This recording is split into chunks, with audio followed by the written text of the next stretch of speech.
Abaa'u kallacha qabsoo wabii jireenyaa falmataa seenaa deebisaa aadaa keenya dagaagsaa afaanii moggaasaa hayyuu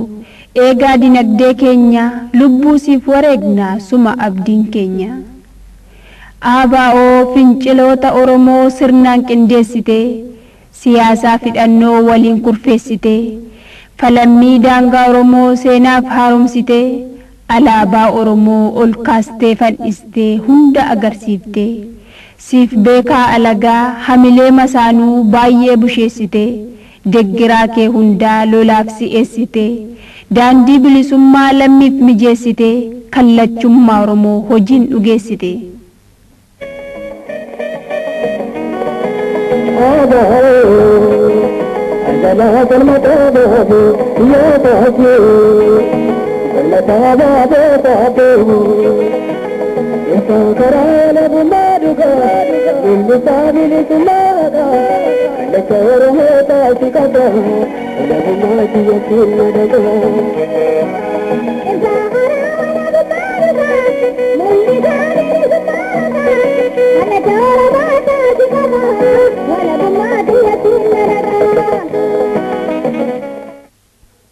Abaa'u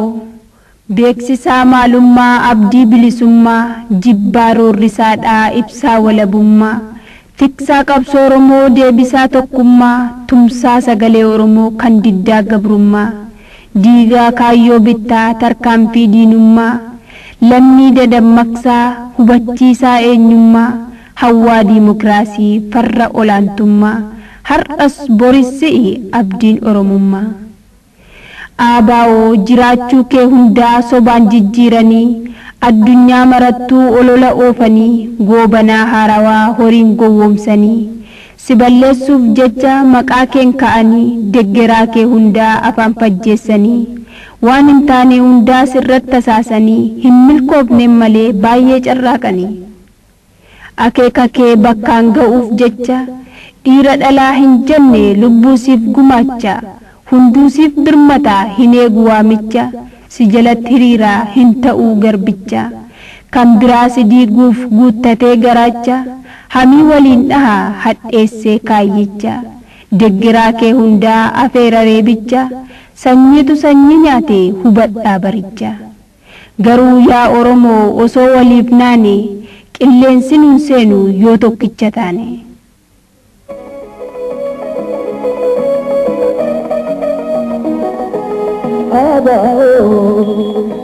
سلاف المتاباب يا تهجي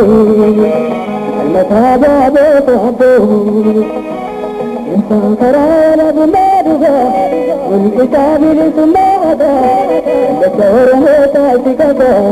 ويبو ما تيكين نددا